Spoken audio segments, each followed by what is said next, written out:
Salve, salve, nação rubro-negra, muito bom dia, sejam todos muito bem-vindos ao canal Marquinhos Fla Assunção. Nós estamos chegando na manhã dessa terça-feira para trazer as últimas informações e as principais notícias do rubro-negro mais querido do Brasil e do mundo, o Clube de Regatas do Flamengo. Terça-feira, dia importante, terça-feira, dia de jogo decisivo do Flamengo na Libertadores da América. Para começar, eu pediria a você, rubro-negro, que ainda não é inscrito aqui no nosso canal, que você se inscreva, que deixe o seu like, que compartilhe os conteúdos nas redes sociais e que também você ative o sininho das notificações para que o YouTube possa notificá-los de tudo que estiver acontecendo de novidade aqui no nosso canal. Dito isso, vamos às notícias do Mengão, porque aqui não tem enrolação. O Flamengo já no Chile fez ontem, segunda-feira, na parte da tarde, a sua última atividade em preparação para o jogo de logo mais contra o Palestino, jogo decisivo para as pretensões do Flamengo na Libertadores de 2024. Tite comandou o treinamento que teve Everton Cebolinha participando normalmente, ele que estava afastado há muitos jogos por conta de uma lesão na panturrilha da perna direita. Tite, até por conta da presença como titular nos jogos em que Cebolinha esteve ausente, o treinador por colocar Cebolinha de titular no lugar de Bruno Henrique. Então, Tite praticamente definiu o time que enfrenta o Palestino logo mais pela Libertadores, o provável Flamengo. Para enfrentar o Palestino hoje é Rossi, Wesley, Fabrício Bruno, Léo Pereira e Matias Vinha, Alan, Gerson e De La Cruz, Luiz Araújo, Pedro e Cebolinha. Devem ir para o banco Ayrton Lucas e também Bruno Henrique. O Palestino, temendo ter o estádio vazio, logo mais à noite, no confronto contra o Flamengo, decidiu reduzir drasticamente o preço dos ingressos para o confronto com o Flamengo em Coquimbo. A redução de preços trouxe os níveis de valores para os chamados preços populares, segundo os portais chilenos. Está aí o Palestino preocupado com a presença do público, reduziu drasticamente o preço dos ingressos. O Flamengo decidiu potencializar a campanha em solidariedade às vítimas da tragédia do Rio Grande do Sul. Para o jogo contra o Palestino, hoje, terça-feira, o rubro-negro terá uma mudança no manto sagrado. O patrocínio master da PixBet irá dar lugar à ação Cidadania, ONG parceira do Mais Querido. Com isso, o Pix SOS Ação Cidadania.org.br estará estampado no centro do manto sagrado, no lugar do patrocinador master do Flamengo. Uma boa iniciativa do Flamengo para tentar arrecadar fundos para ajudar as pessoas que estão passando por necessidade lá no Rio Grande do Sul. Se em Coquimbo o Flamengo treinou no CT, se em Coquimbo o Flamengo treinou no CT Ninho do Urubu, ontem não foi diferente, pois fora da viagem do Chile, o camisa 14 do Mengão, Jorge Arrascaeta, compareceu ao CT para dar continuidade ao tratamento da sua lesão na coxa. Acompanhado de profissionais do clube, Arrascaeta intensifica as atividades para tentar encurtar o período do tratamento. Por meio das redes sociais, o uruguaio compartilhou uma foto na qual se encontrava em uma das dependências do centro de treinamento Ninho do Urubu. Contra o Palestino, será o terceiro jogo seguido que Arrascaeta é desfalque do Flamengo após sentir a lesão no segundo tempo do clássico contra o Botafogo. O meio-campista ficou fora dos embates contra Amazonas e também contra o Bragantino pelo Campeonato Brasileiro. A partida contra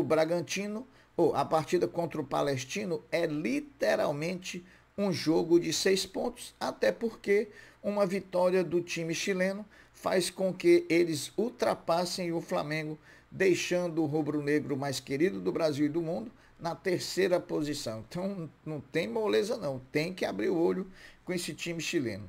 Ao passo, meus amigos, que uma vitória do Flamengo faz com que o Flamengo abra 4 pontos em relação aos próprios chilenos, tendo assim ainda o time a 6 pontos a disputar.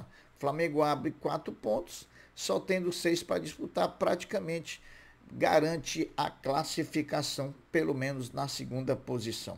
Sem falar que uma vitória do Flamengo deixa-o ainda com chances de brigar pelo primeiro lugar do grupo, dependendo apenas de um tropeço do Bolívar, seja um empate ou uma derrota, para o Milionários, partida que acontece amanhã, quarta-feira, pela Libertadores também. A Copa Libertadores da América terá hoje, terça-feira, a realização de 6 partidas. Veja quais são elas. Rosário Central e Atlético Mineiro às 19 horas pelo Grupo G. Também pelo Grupo G, Caracas e Peñarol, também às 19 horas. Nacional do Uruguai e River Plate às 21 horas pelo Grupo H. Também pelo Grupo H, Deportivo Táchira da Venezuela e Libertad do Paraguai às 21 horas.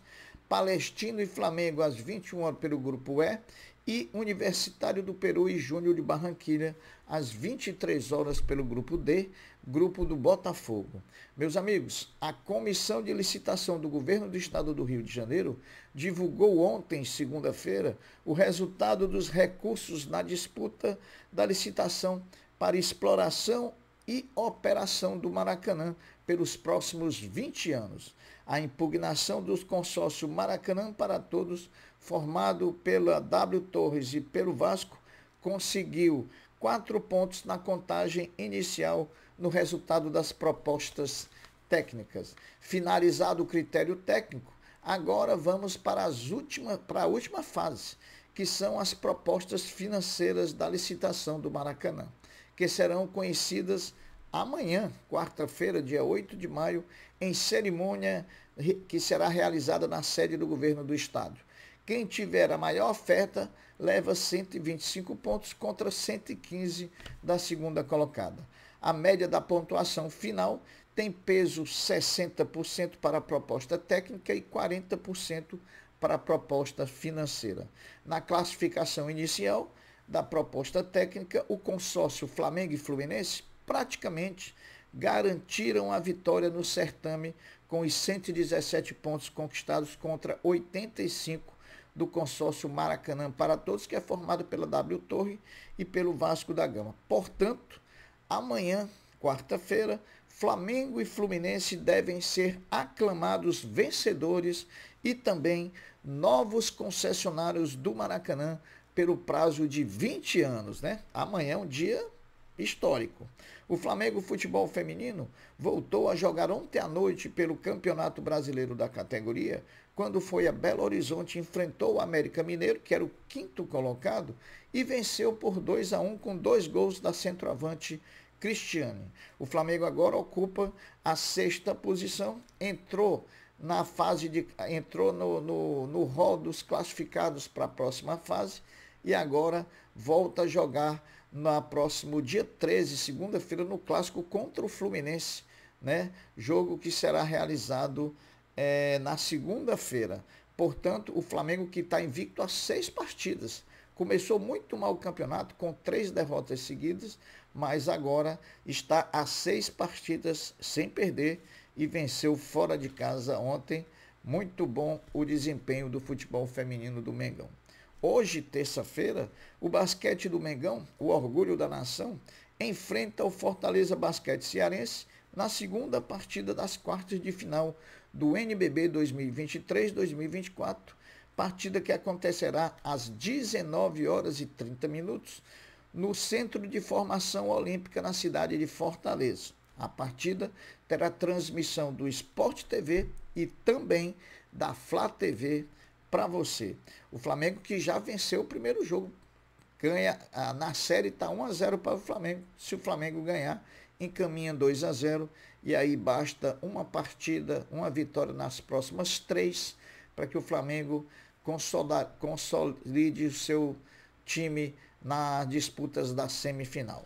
O jogador Hugo Moura, cria da base rubro-negra, atualmente no Vasco da Gama, antes de ontem, no domingo, jogando pelo rival diante do Atlético Paranaense, pelo Campeonato Brasileiro, atingiu o número de jogos que obriga o Vasco a comprá-lo junto ao Atlético Paranaense e, por tabela, passar a ser devedor também do Flamengo pelos 50% dos direitos econômicos do atleta que ainda pertencem ao Flamengo. A importância dos 50% gira em torno de 5,4 milhões de reais, mais uma grana entrando aí nos cofres rubro-negros. 5 rodadas do Campeonato Brasileiro já foram disputadas e, apesar de o torneio estar apenas no início, alguns jogadores já se destacam pelo bom desempenho. Um desses casos é o de Nicolás de la Cruz, do Flamengo. O uruguaio do Mengão foi avaliado como o melhor jogador deste início do Campeonato Brasileiro, segundo dados do portal SofaScore. Com uma nota de 7,90, de la Cruz lidera o ranking de jogadores mais bem avaliados do Campeonato Brasileiro. Muito justo, porque o que joga esse uruguaio do Mengão é brincadeira, né? Para finalizar, só lembrando que aqueles que ficam especulando Oscar assinando um pré-contrato com o Flamengo, o atleta tem contrato até 30 de novembro, na China até 30 de novembro de 2024, portanto, com um pré-contrato só pode ser assinado a partir de 1º de junho, e aí mesmo assim, assinando o pré-contrato em 1º de junho, o jogador só poderá jogar pelo Flamengo na temporada de 2025. E aí parece que muita gente se esquece disso, né, pessoal? Então é isso aí, as notícias são essas, que logo mais o Flamengo faça um grande jogo, que a gente conquiste esses 3 pontos e que a gente fique esperando amanhã o resultado de Milionários e Bolívar, torcendo para uma vitória do Milionários ou até um empate, para que a gente possa ainda brigar pelo primeiro lugar geral do grupo, no grupo E da Libertadores. As notícias são essas, eu vou ficando por aqui, deixando uma até breve, um até logo, dizendo fiquem todos com Deus, porque eu sempre estou com Ele. Saudações rubro-negras. Fui!